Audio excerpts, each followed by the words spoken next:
Je me suis lancé le défi d'écrire un texte positif sans amour.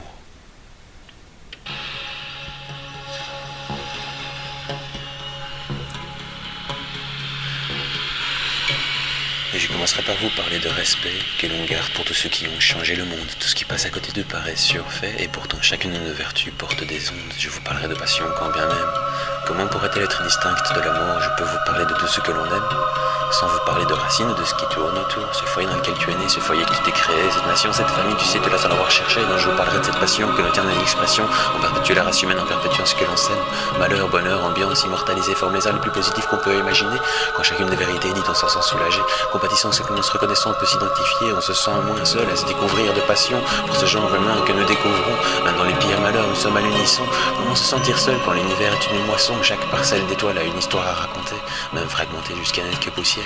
Elle brille dans la nuit et reste notre lumière. Quand elle est toi-même n'est que poussière, arrêtez. Comment peut-on minimaliser l'unique dans la multitude? Quand chacune des vertus est respect et grain de sel d'humanité, c'est pour à croire que la pression de son ultra-attitude, alors que grand cet univers façonné de bonté innée. Bonté innée. Cette bonté innée, on s'en inquiète sans l'avoir semé. Ce qui coule de source n'est pas une idée à philosopher, c'est l'inquiétude qui vous inculque. Cette passion pour votre enfant vous sera rendue au centuple par, mettons, le vent, car selon son émerveillement, selon l'air du temps, on se réveille au diapason ou avec plus de passion. Arrêtons, je découvrirai ce que je vous envie d'éviter. Laissez-vous le temps pour quand même s'y attarder, mais bon, voilà, on peut passer à autre chose. Tout ce que vous voulez du moment que je garde ma prose. Si l'enfer c'est les autres, alors je détiens le paradis. Et le meilleur de tout ça, c'est que je suis encore en vie. Tant de choses à partager avec le temps qui nous est imparti. On n'a pas le temps de s'ennuyer, on fait pas de vieux os ici. Ce qu'il y a de positif, c'est qu'on peut s'en rassurer. On n'a pas le temps de s'ennuyer dans un espace d'éternité. Parfois tu crois qu'un paysage ne reste qu'un paysage. De toute façon on vit dedans mais il reste loin. Mais à force de marcher on se rapproche, on se joint au nuage, on touche l'horizon, on est touché par son renouveau. Enfin, ce qui est éternel c'est cette beauté insensée. Comme le souvenir elle est répétée mais nous paraît différente. Tout paraît nouveau, étonnant face à cette beauté. Sous la forme d'une force qui n'a de cesse d'être enivrante. Une autre grandeur d'âme est équivalente à l'eau drôle. On vit, même effrayé par l'espace, on grandit, on trouve sa place. Même perdu dans l'espace on s'y retrouve ravi.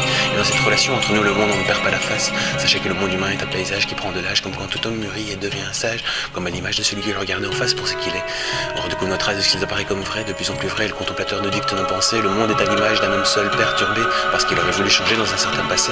La terre et l'homme sont maintenant liés par un rapport sensé. Émerveillé de grandeur pour ce monde et par ce monde, l'homme seul se construit une certaine identité à l'image d'une perdition passée immonde qui fonde la base d'une grande compassion pour toute âme égarée. Le monde est un ensemble d'individus reliés qui ne faisant qu'un est une force qui nous fait rêver.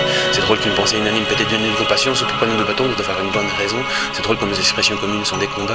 C'est mieux quand une pensée unanime est empreinte de passion. Se battre pour exister est un simple constat, ne pas se battre pour exister, et on en vient à l'unisson, la transformation de Jésus de toute vertu en acte divin, mais de la grandeur dans notre petite vie de pékin.